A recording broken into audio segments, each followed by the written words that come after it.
Hello. Hello. You caught a little smoke session there.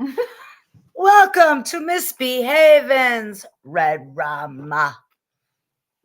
My sister Crow, Dahlia. So listen, I want to thank you for being here with us. I've got my mask on tonight. We'll talk about that in a moment. Feeling a little purgy. So if you are too, I want you to know that affordable dumpster rental is here for us for all of your dumpster rental needs. An anti-social network is going to give you everything you need to know to make sure who our sponsor is tonight and everything that we're going to need in our lives because it is time to clean house. Inside and out. Get rid of it. Thanks for calling Affordable Dumpster Rental. This is Steve. How can I help you today? Well, that was a fast answer. Hi, Steve. So long story short, I'm getting ready to put my home in the market. I have 20 years of junk I need to get rid of as soon as possible. Can I get a quote, please? I would be happy to help you. Let's find you the perfect dumpster for your project. Dumpster rental too. Do you want to take the number down? That was so easy, Steve. A huge load off my mind. I honestly thought renting a dumpster would cost a lot more money. I'm so glad I called Affordable Dumpster Rental. 5 stars to you, Steve. 5 stars to Affordable Dumpster Rental, actually. Due to the fact that we work with so many customers all across the country, we are able to offer discounted professional contractors rates to everybody, every day. Thanks again for calling. We'll talk to you soon. Okay. Talk to you later, Steve. Okay. It's cute. Steve is on it. And I have to say, I've got like 30 years of shit that I need to get rid of. Inside and out. I'm really glad that it was a quick question to answer because I haven't been able to get any answers to any of my questions lately except from myself. Boy, I have been talking to myself. It seems like that's all I've been doing because that's all I've been kind of in my own solitary confinement right now, figuring out what is serving me, what is not serving me. We've been talking about this. So we started Redrum October 13th. We are a month into this almost now. And I have to say, we still don't know what we're doing. So in anything in life, I am, let's think out a plan. Let's prep for this. Let's prepare for anything that could possibly go wrong because you know that life is going to throw you all kinds of stuff. So Bring you one of these. I don't like not knowing things. And as we started debuting or doing the show a month ago, I was odd and said, yep, we're doing this. And everything looked great. And it was a perfect plan. And just like with any business, that plan has to like go flow, you know, but everything that the universe has given us in its energy, I have felt tenfold. And I'm sure a lot of you, everybody has their problems. I am a whiny little bitch when I don't understand what is going on. No comments. No comments. All right, not yet, Sister Crow, because I know that you've got lots of wisdom you're about to portray on not just me, but everybody. All right. Yeah. So just bear with me for one moment here. Okay. So the journey has been coming, and yes, it's been getting a little bit clearer every week. And thank you for still being here with us. Thanks for showing up. Bear with me. Bear with me. Not really with her because she's always just going to be on me. You never know what you're about to get. And that kind of goes with myself too. I have no filter. I can't sugarcoat shit. And the expression of everything that I'm feeling definitely comes out way out. And the voice of mine, because I have so much passion that everybody really is inspired by. But unfortunately, I've been feeling really down about myself, even though this is supposed to be like the holidays and, things like are happening. And yes, all of my stars say that things are positive. Who I am kind of going through this grieving process of knowing, yes, we have been working on ourselves, listening, being open to learning, hearing, doing. Doing is the biggest thing. Yeah. Anybody can say whatever they want to say, but the actual actions and what it portrays in the positive, in actually not continuing to spiral and do the same routine. How are we supposed to embrace change if we're continuing to do the same things? So I'm letting go. This is what I'm being told. Everybody needs to embrace change. Change is good. Unknown is fearful. Fears are good. So I did have this little thing that, yes, I had to write it down because in my spiral here, That's okay. it really was something that one of these things is to face your fears. But in facing these fears, the quote is, do the thing you fear, and the death of fear is certain. That was by Mr. Ralph Emerson. I want to give that credit because it really has been making me think. Do the thing you fear, and the death of fear is certain. Right. Ooh. I've been fearing a lot of stuff. I have a lot to say about that, but I won't have that kind I'm of gonna time. I'm gonna give my wise guru, my sister Crow, every moment. Okay. All right. Okay. Let me just give what My this ADHD is. kicking. Oh, tell me about it. But the biggest fear of mine is change. When the ground rocks, I go crazy. I've said this already, probably every time we've been on the air, only because it is inevitable that if I like it or not, the things around me and the people in my life, the relationships, my job titles, my duties, my service to those in my life for my whole existence has really shown its face. And it is making me face all those fears that I never thought I would ever have to fear, not having to actually face them. Yeah. Well, and I think part of it, part of your fear of change isn't the change itself, it's the unknown and what's to come next. It's not the actual, like if you know you're going to go over a hill and you can't see what's coming and what's on the other side. If someone said, "Hey, we're going to the beach, we got to climb this hill and carry the picnic in the cooler." Oh, we're doing that. And then we get to the top, then we just get to coast down and there's a beautiful beach and we'll hang out all day and whatever. But if you don't know what's on the other end, you're climbing the hill and you're doing the work and you're getting to the top and you're like, holy shit, it's a battle zone and you don't know what to do. Did you pack the right stuff? Are you ready? Did you stretch? Are you hydrated? Are you going to sleep? Like, are you going to have food? Are you going to find an enemy? What are you doing? Where are you going? Isn't it an attack? That's the problem. So, I mean, because you do change pretty well. Like, you've introduced me into your world and I'm quite different from you. And you handle that just fine. I try to embrace everybody. Energy. I work off of energy on people. And yeah, again, we told the story of how we met, but we're not going to relive that now because I have some stuff that we need to focus on right now. So with you just saying that battle zone, who's going to be there in combat with you and what are you going to face? Or like if someone said to you, "Hey, your whole life's going to get flipped upside, it's going to be a fucking fight, be ready."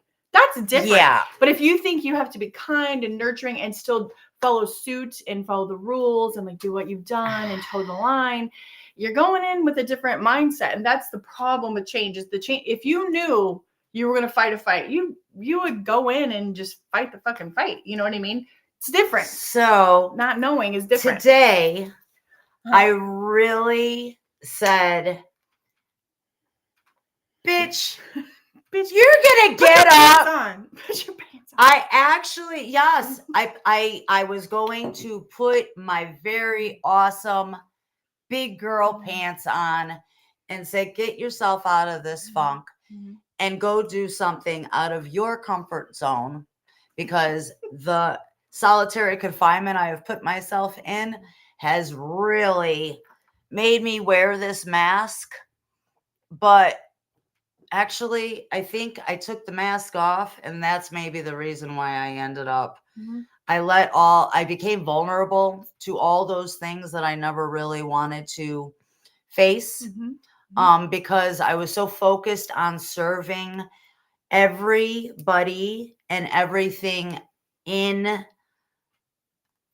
that my life for 30 years now, actually probably since childhood, actually, all of that family stuff, that as loyal as a person as I am, not only to others, but to myself, to make sure that I am there for others, it made me feel good thinking that I was serving my purpose of making sure that I was able to get what I wanted. The family. I got them on. You can't see them. I'm a little short today. I don't have my heels on, but I did put on my combat boots. Shit-kicking boots. So it was actually my Doc Martens. Yes. Thank you, my Doc Martens. You need a sponsor. I am worthy. I am a punk rock girl at heart, for sure. But I haven't been feeling punk rock. And today I was going to treat myself. I am from New Orleans and I love my Saints. They're really shitty today. Well, this season. And I'm sorry to say that, because I actually thought that they're struggling. They're trying to get their adjustment too. They're going through transition also. I think that's different boots. Who that, baby? But they did win today by 17-20, or actually 20-17 against the Falcons. And yeah, that was actually cool. But that was me getting out of my comfort zone. I actually went and saw this game by myself today. And as I'm all right, I'm going off, but I was being very positive this morning. I was going to go in my whole, it was a huge deal. I've never gone and watched a football game by myself, especially at a restaurant.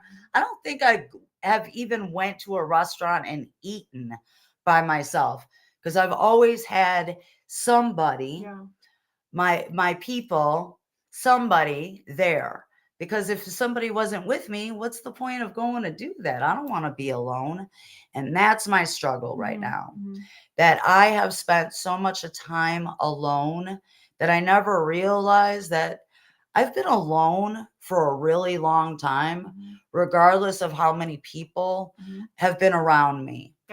And when I thought that I was really alone throughout my addiction and me pushing people away just because I didn't want them to see me at my worst through my addiction, now as I've been going and trying to balance out all those faults of mine that I just tolerated, or others, I guess, tolerated of me, but I'm noticing that we tend to fall into the routine of serving people or needs of whatever is thrown at you, regardless if it serves or you actually need it at all. Right. Just performing. And that's where this mask, I felt like I needed to have it on to start this. But yes, Sister Crow, and if you've tuned in before, we're going to go ahead and we're extremely vulnerable. Yeah. And I can't sugarcoat. I want to stay on performance, and I'm always wanting to be on. And I really can't wait until I can be in this seat and my Sister Crow, and hopefully a lot more of my crows. I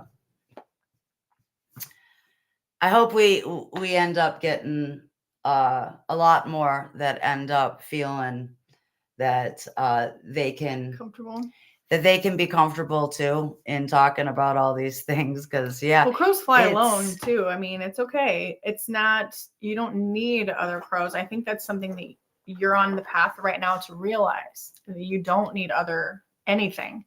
You have to be you and accept you and be okay with being alone with you first. You know what I mean? Serve yourself first. So, I used to think that was selfish, but it's really not. But I mean, like, it's okay when you think about, oh, well, you're just spending the day alone, or if you're just, you're going to take a walk by yourself. That is like very refreshing and clearing and whatnot. We're not talking about that.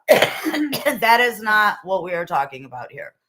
Because a lot of people do that, actually. That's the thing I hear. I'm sorry, I didn't mean to interrupt No. A lot of people do that.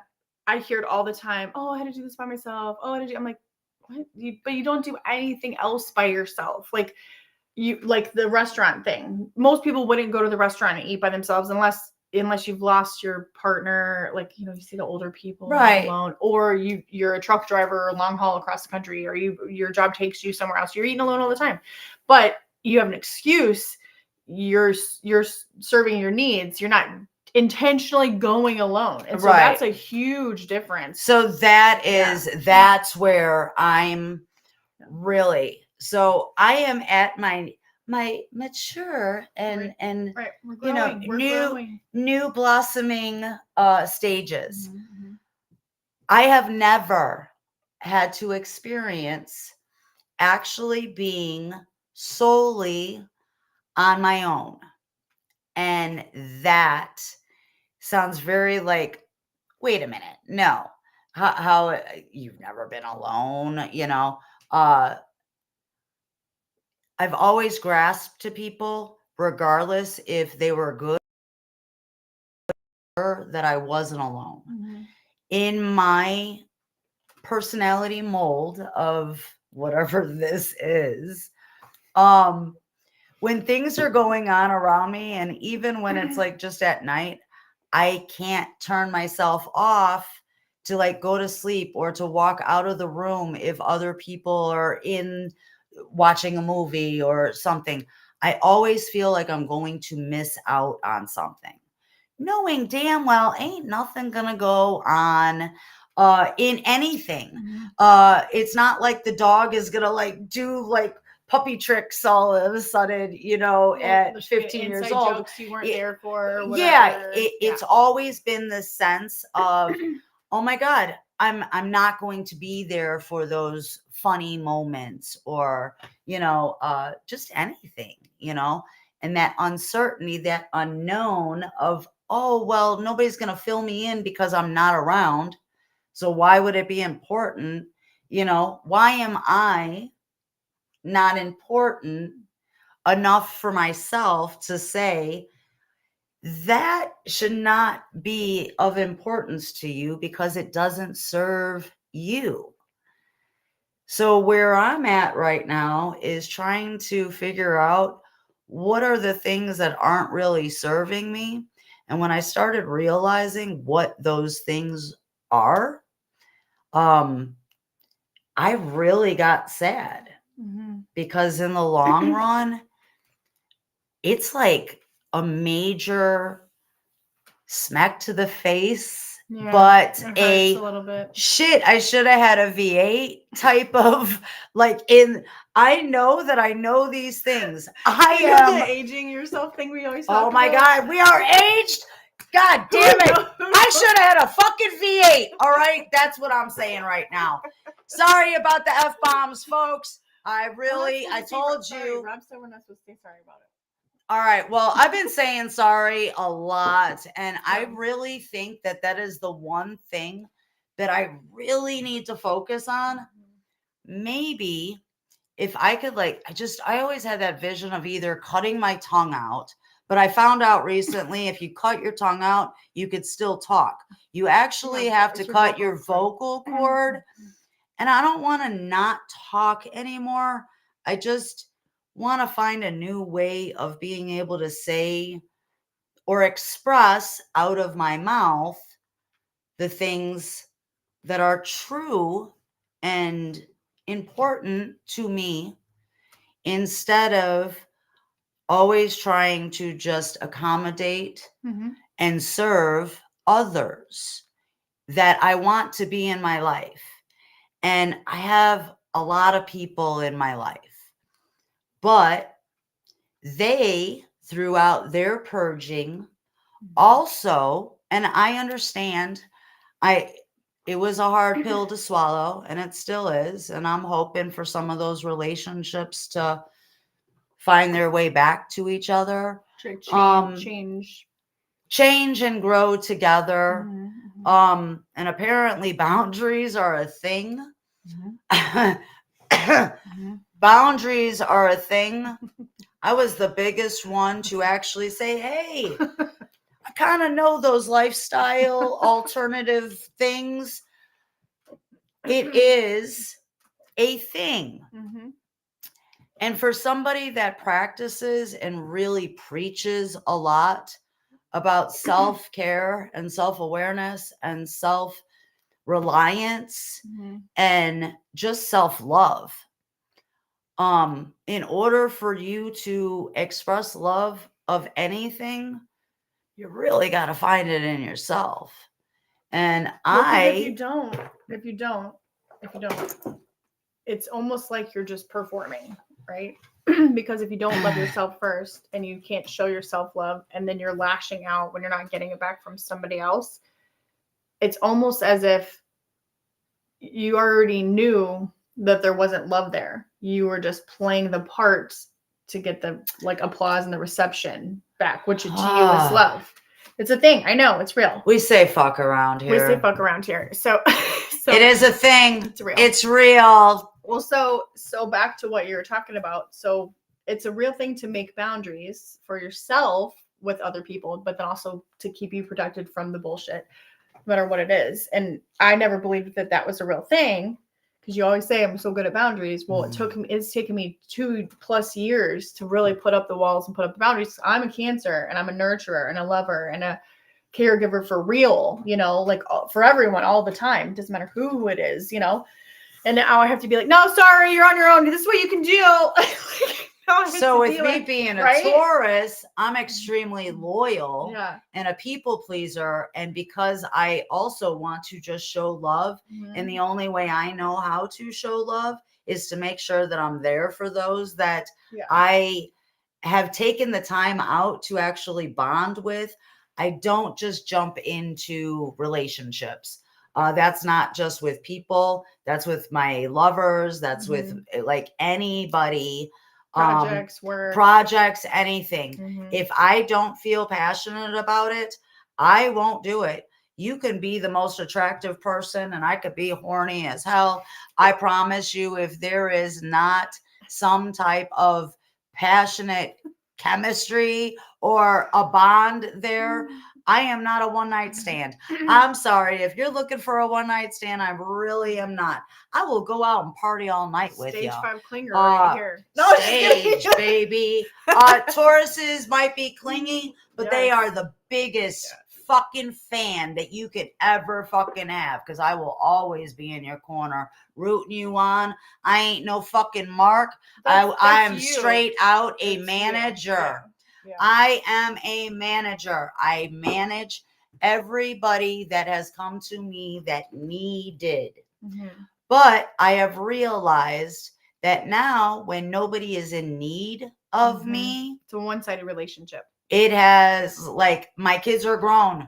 My company is running basically on its other people now, because I literally, I lost my shit. I'm going to say that. You stepped back. I stepped back. I didn't lose my shit. Well, you were losing your shit because there weren't boundaries, and there were advantages being taken. Just like with any relationship of any kind, there are advantages. So apparently, if you don't have the line in the sand, Apparently, I really did more damage to myself, and I've been feeling very much as if I'm I'm not going to try to play a victim. All right. I don't want to do that. No. But it is coming out in my life that now that I don't have people to serve right now. And the only one that I have to really focus and serve is myself. Mm-hmm. I've never had that opportunity. Been taught that nobody else was going to be around to actually, like, you haven't had to experience this yet. That's all. It's okay. But You'll it survive seems though that, like, things that now that I'm saying, all right, you know what? I have to take control of the people that are just coming when they need. That, hey, if they can do that to me, I need to do that for myself. That's the boundaries. Saying no. November. No. No. No. The whole month. The whole motherfucking month. No. I am not doing what other people need me to do for their own service. Okay, so now let's go back to what are you going to do for yourself? I need to swallow. Choke it down. Eat some crow. Ooh. You can't eat my crow. I promise you can't. I think a clump of sugar went down with it. Oh boy, those big bad wolves. I've got a couple wolves that want to eat some crow. But yeah, not today. All right. So thank God Rob isn't split screen with us right now. I know he's got something to say, but no, Rob, we're on a roll. All right. We're on a roll. We're gonna go ahead and tip my hat to that one. Okay. All right. Anyway, so what do you have to do? What do you have to do now? So now your steps. I need. So all right, this is what I need to know. Yeah. I need to know before I can make a decision, because Tauruses can't make a decision unless I fucking know. All right. Okay. And this is what I need to know. All right, go.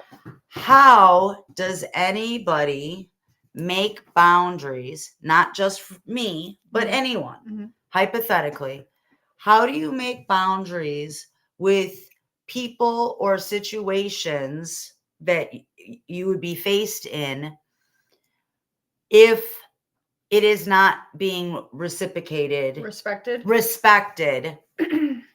and you actually need that to be able to be, like, when you're still getting pushed? Because if nobody's ever had to deal with boundaries, and then somebody tells you no, right?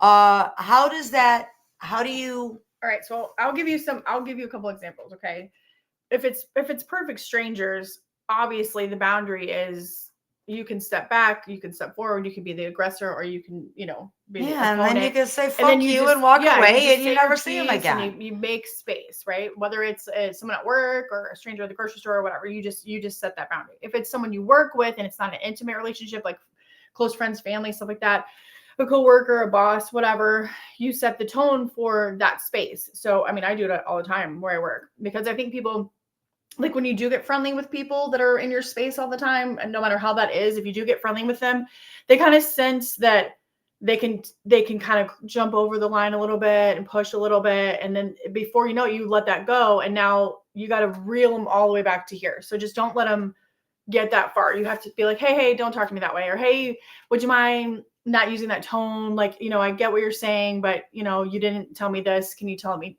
to me in a different way? Whatever.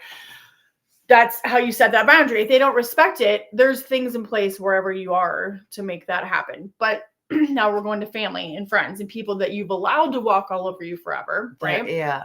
So now that's partly your fault, right? Yeah. So that's why we have to give grace. You have to take responsibility for your part in things also. Yeah. Like you can't smack your coworker's ass all the time, and then when they say, hey, Tits McGee, get over here, you can't, call sexual harassment on them when you started it and you did it for 10 years. Like, I mean, you can't do that. So with family and friends, you have allowed the bullshit to go on for a long time. And now just because you're growing and changing, I was talking to somebody about literally marriage earlier today because I'm not married. I've never been married. And so, I can't talk about marriage, but I truly believe in marriage. And I have been in relationships where we behaved like we were married, etc. So my thing is, it's like that marriage, people say like, well, people don't grow apart. You have to work at it. It's like, yeah, but it takes two. And yes, people do grow, whether they grow together or apart. That's two different things. And you can be two different people and still work together.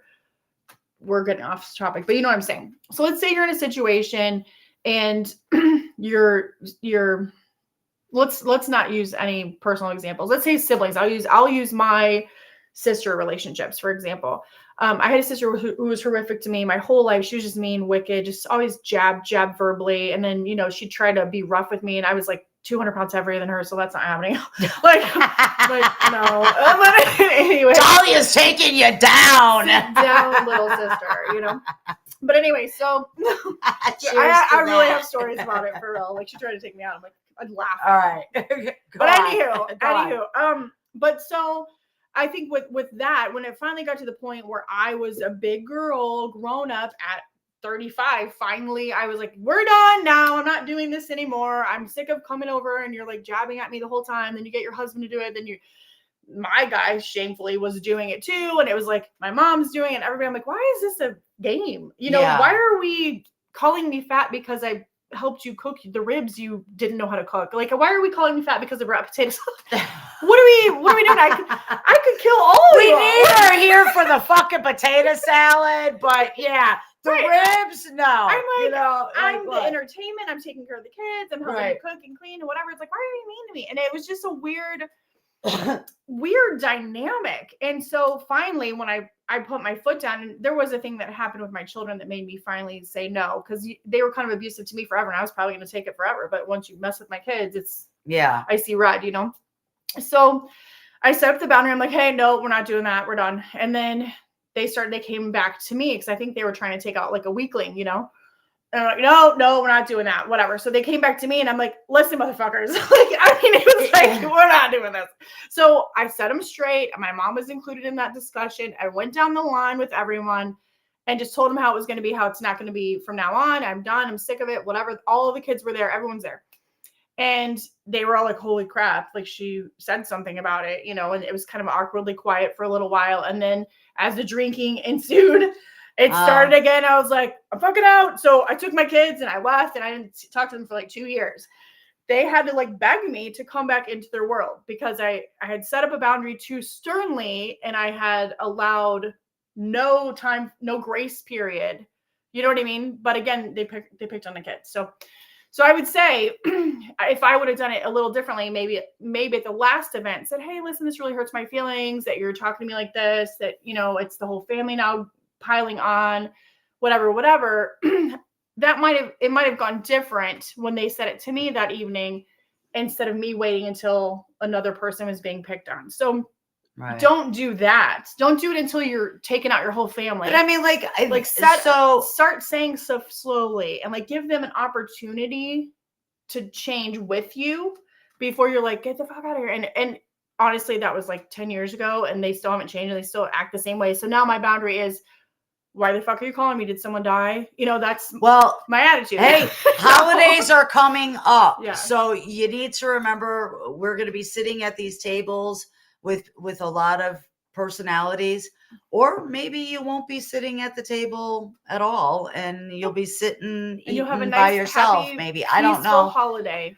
But is it really peaceful? Oh yeah. See, so that's my struggle here. Because you're still not in the beginning of it. So as much as my personality is that bull, we are very social. And boy, when we walk in, everybody knows it. Yeah. It doesn't matter if we're happy, mad, sad. You definitely know when a Taurus walks in. Mm-hmm.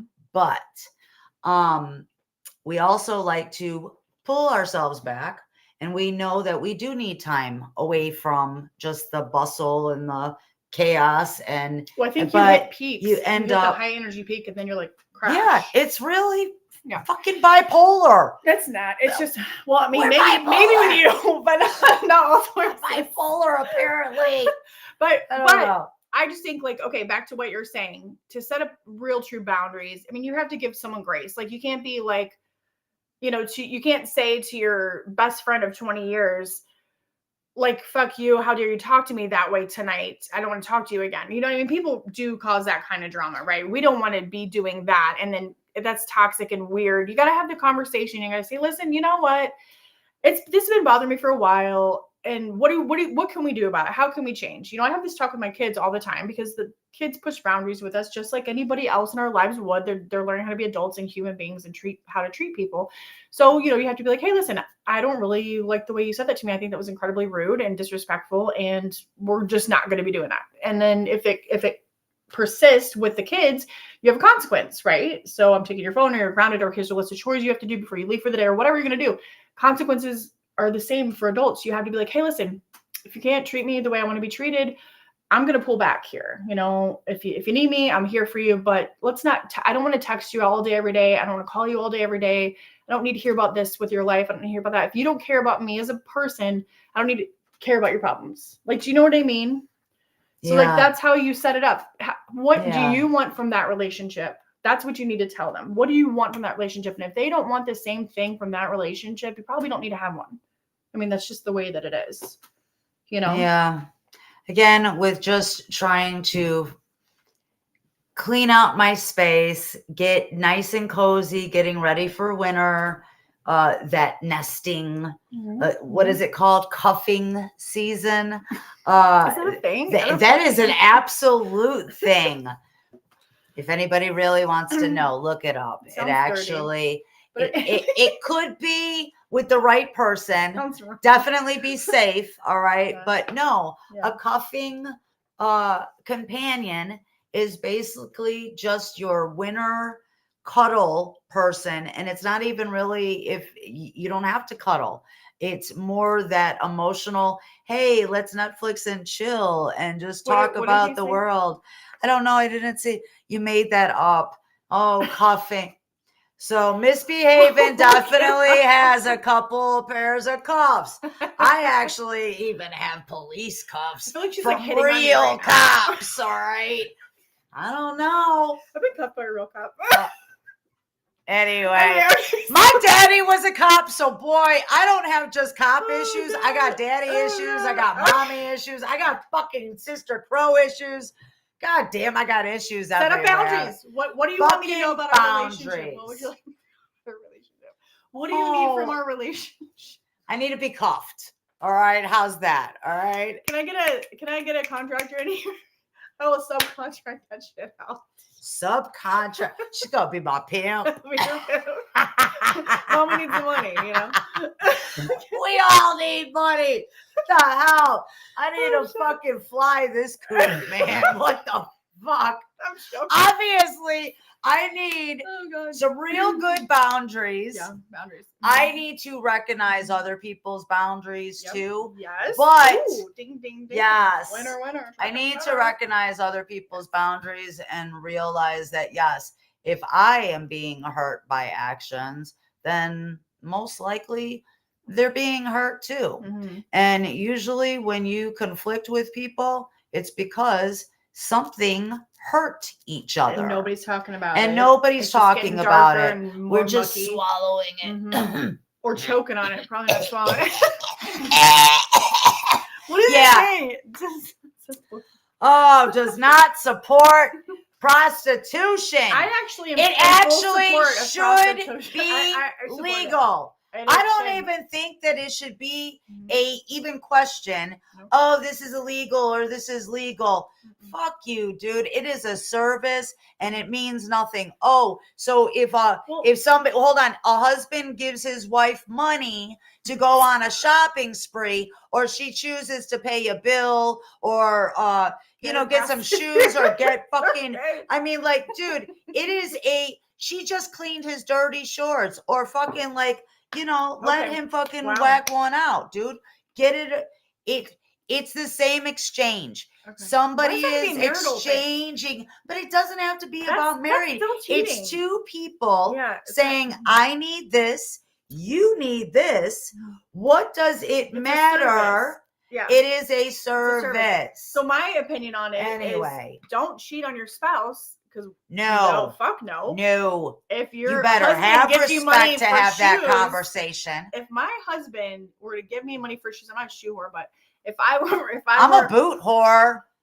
Bad bitch boot I like fund. sushi, so I really want to make one. But if I want to make one. Sugar alert.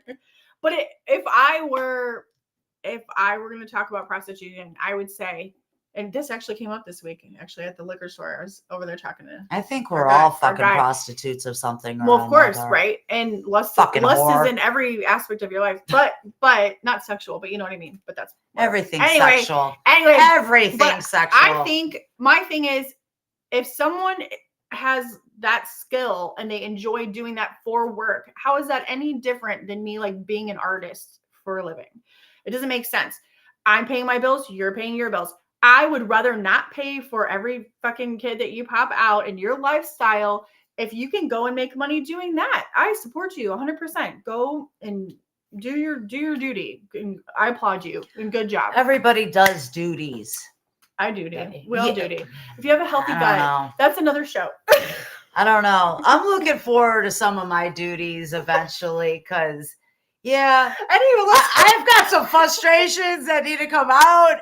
And, yeah. We're talking about duty. Where did this go? No, anyway, I'm talking about duties. Not duties. duty. Mm-hmm. But we'll talk about intestinal health later. But anyway, so... but yes, boundaries. We've circled to boundaries from the beginning of the show, talking about changes and life goals.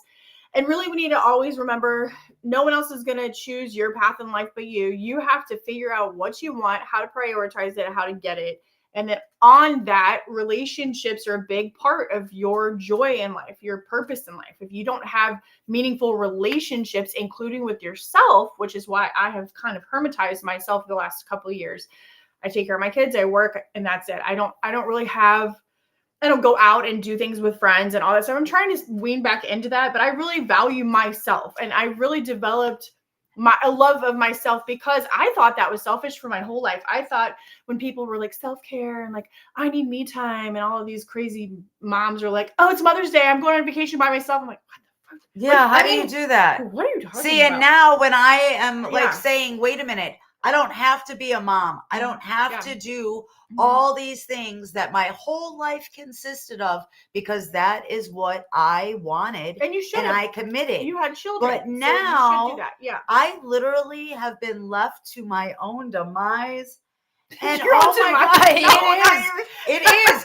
I feel like I am left to my own demise. You're fine. But no, today I really did make a stand for myself of, bitch, you're doing this. And I went and ate, which I don't even eat in life. That's not healthy. All right. Anyway, that's a whole nother topic. A whole other conversation. But be healthy on yourself. I'm not being healthy right now, but that's why I'm sitting here talking with you and God knows with her because holy shit, she's the only one that's been keeping me grounded of. I'm the one that yells at you. Oh God. And I can't really yell back because we also are partners here and we need to make sure that we keep our strong bond so we can continue to come back here with you and for us. But most importantly, we want to say thank you so much to Antisocial Network and all that they do for us and for Affordable Dumpster Rental. Steve, man, he's going to answer all your questions. If you get Steve on the line, make sure you hit us up because we want to talk to Steve too. But I ain't got no money for a dumpster yet. But tune in because maybe we can find a way, right? Yeah. We got to purge this shit and end up going out. But Antisocial Network has ghosted tomorrow night, Monday night. Russell's shoot is going to be happening Tuesday night. Make sure you tune into their profile page or their page, I should say, for all the details on that. But on that note, I want to thank my sister Crow for putting up with me and all my grieving. I promise this journey, it's going to be something to document because I'm looking forward to it. I want to be able to grow not only for myself, but for everybody else that I actually have been there for. And right now I'm just transitioning. It's a transitional time. I'm also needing some needs, and we're gonna figure that out. But until then, I want to send 381, 3 words, 8 letters, 1 meaning. I love you. Even though I'm trying to say that to myself, I think more. But no, that's definitely for you. I send a kiss for myself, a kiss for you, and a kiss for you to put it in your pocket for someone new. And on that note, mwah, mwah, mwah.